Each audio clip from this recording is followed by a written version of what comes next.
Welcome back to Mechanical Engineering Made Simple. It is good to be back. Today, we are looking at something that, honestly, it surrounds us every single day, but we mostly take for granted, you know, until something goes wrong. Right. We're looking at pressure equipment.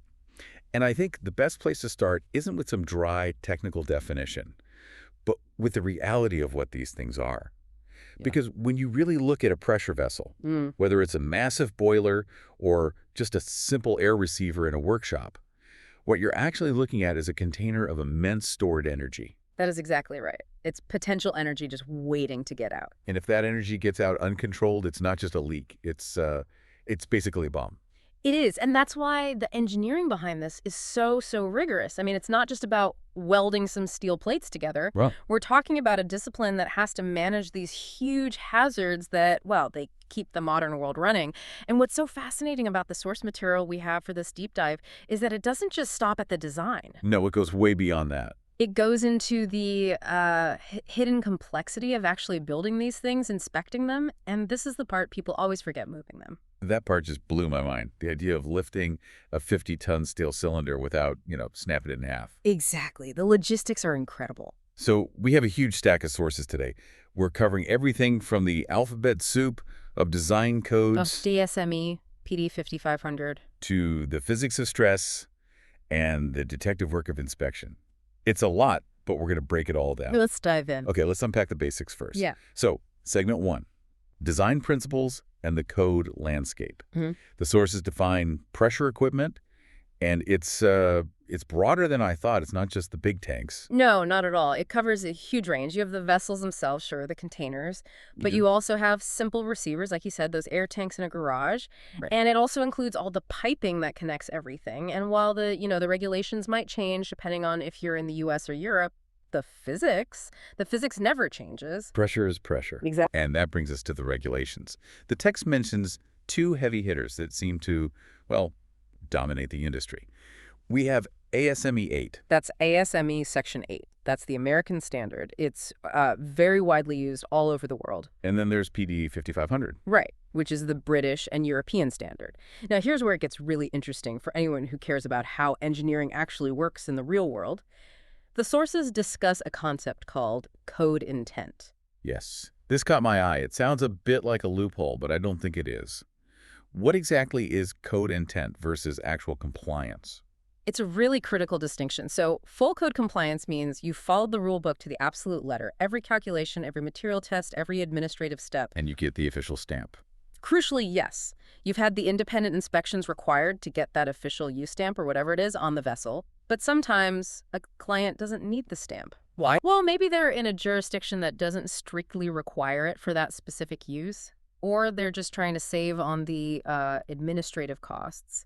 So they ask for a vessel built to code intent. So you build it as if you were getting the stamp, but you don't do the final paperwork. Precisely. You use the exact same design formulas, the same safety factors, the same stress limits. Physically, the vessel is just as strong, but you skip some of those administrative hurdles, the third-party witness, the stamping itself. It's like buying a supercar without the badge on the hood. It drives the same, but you can't prove it to anyone. That's a great analogy. But as we'll see later, that little decision carries a whole lot of risk when it comes to liability. Okay, let's get into the math. The sources spend a lot of time on the thin cylinder equation. This is the real bread and butter of vessel design, isn't it? It is. If you just imagine a soda can under pressure, the metal wants to tear apart in 2 different directions. Okay. It wants to split down the side like unzipping a jacket, and it wants to pop the top and bottom off.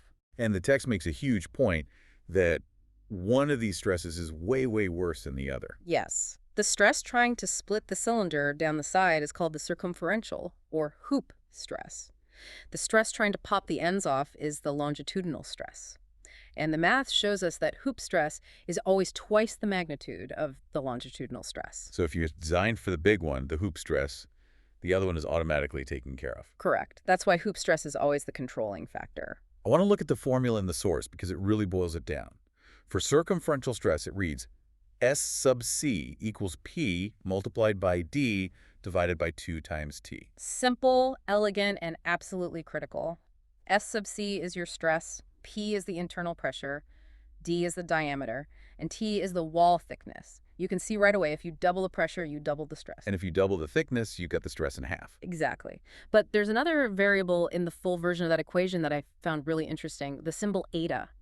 It represents joint efficiency. Ah, right. This is where the human element comes in. It is. You're welding steel plates together. Is that weld absolutely perfect? I'm going to guess no. Probably not. Hmm. So if you don't inspect that weld fully, say, if you don't use X-ray or ultrasonic testing on the entire length, you can't assume it's 100% strong. So the code penalizes you. It makes you use a lower efficiency factor, say 0.7 instead of 1.0. So if your eta is 0.7, the math says your allowable stress goes down, which means your wall thickness has to go up. You have to use more steel just to compensate for the fact that you didn't inspect the weld as thoroughly. It's a direct trade-off between inspection costs and material costs. That is a fantastic insight. Speaking of thickness, there was one other design factor that I found kind of poetic.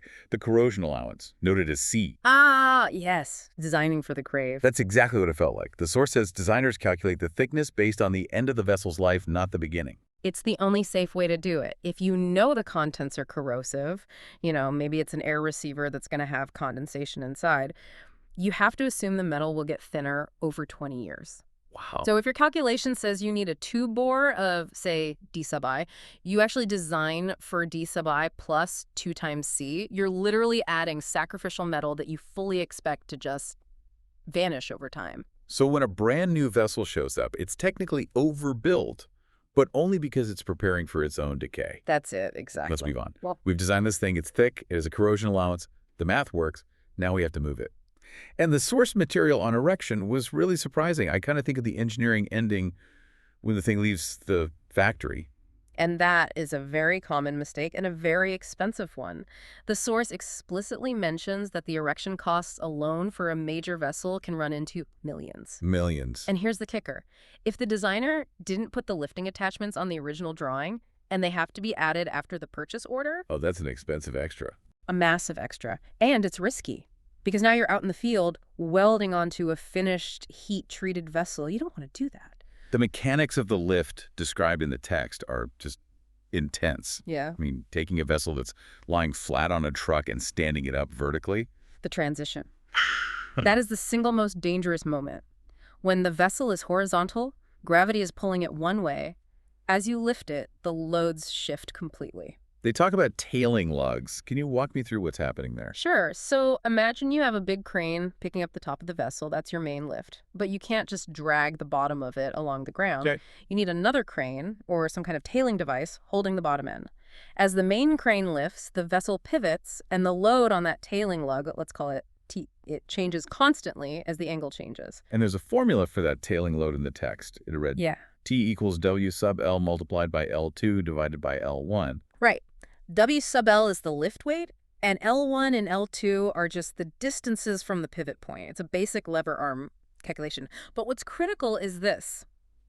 At 0 degrees, when it's flat, that tailing lug is carrying a huge part of the weight. Okay. But at 90 degrees, fully vertical, it's carrying 0 because the vessel is just hanging from the top crane. It's the journey between those 2 points that's the problem. That's where things get tricky.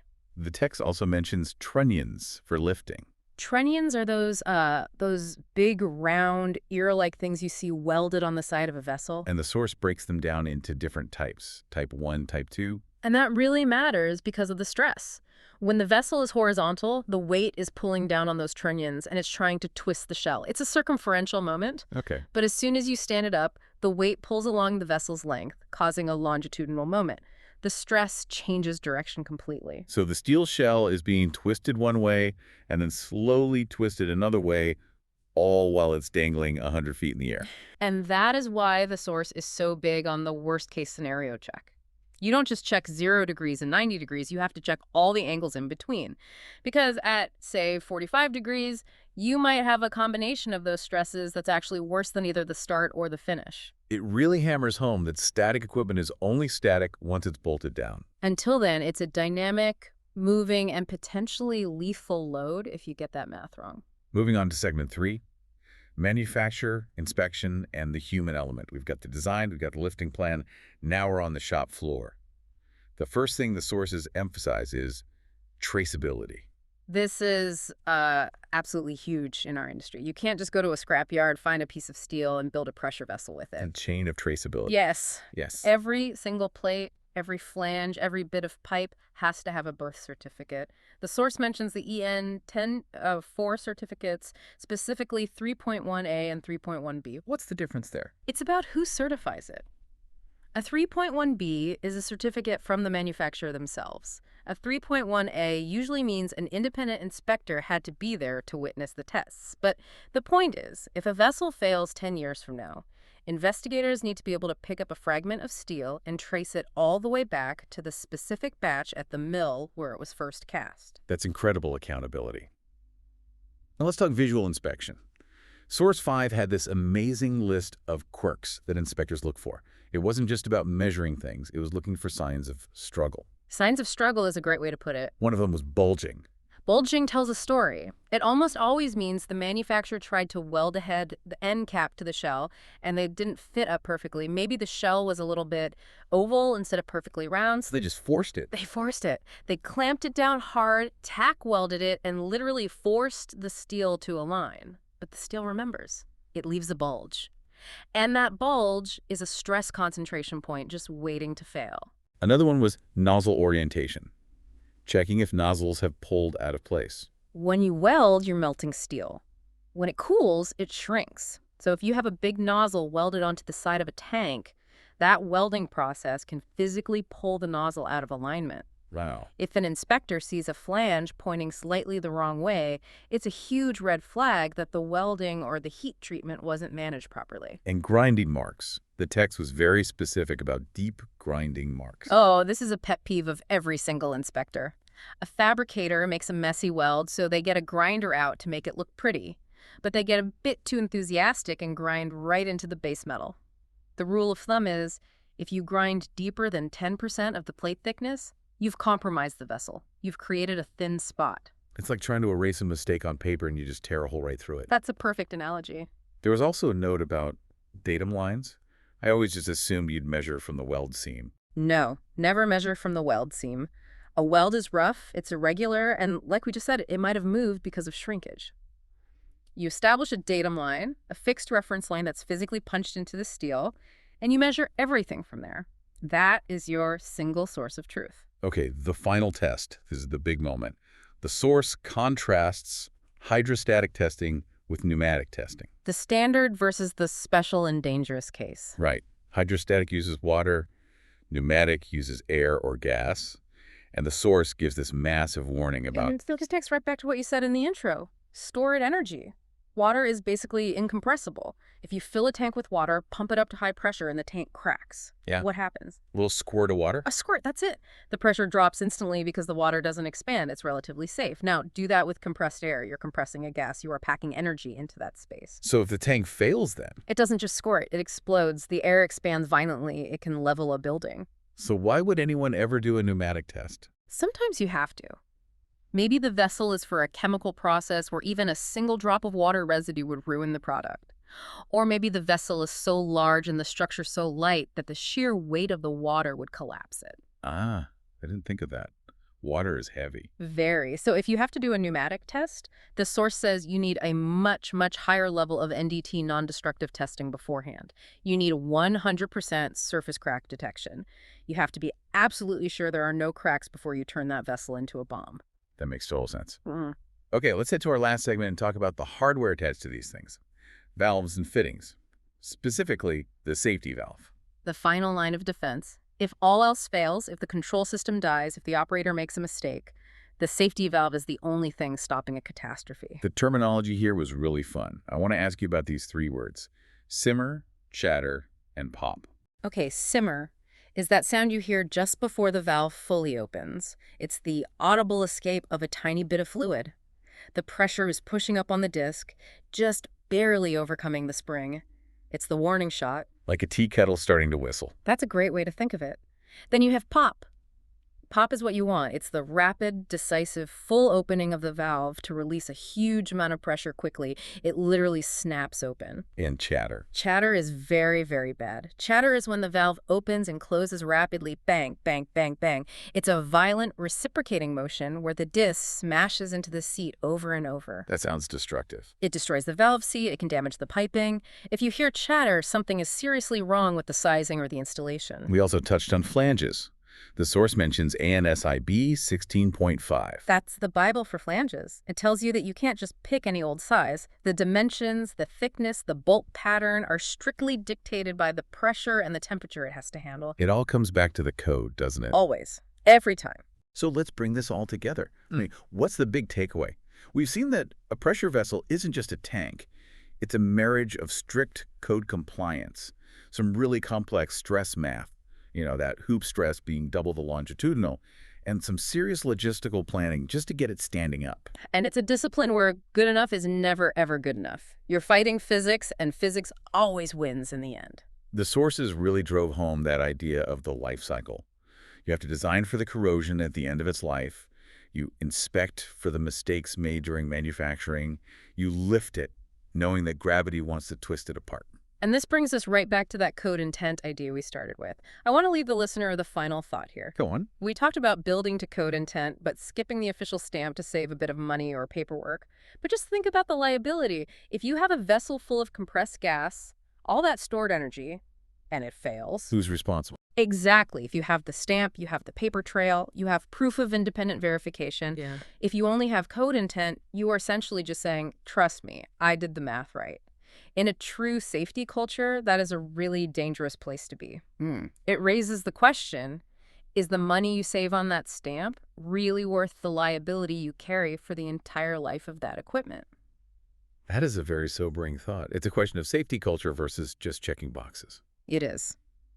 Well, on that note, we're going to wrap up this deep dive into pressure equipment. Oh, It's a heavy topic, quite literally, but an absolutely essential one to understand. absolutely. If you haven't already, get over to our YouTube channel, Mechanical Engineering Made Simple, where we post hands-on how-to videos, visual breakdowns, and practical engineering walkthroughs you can actually use. A family that solves together stays together.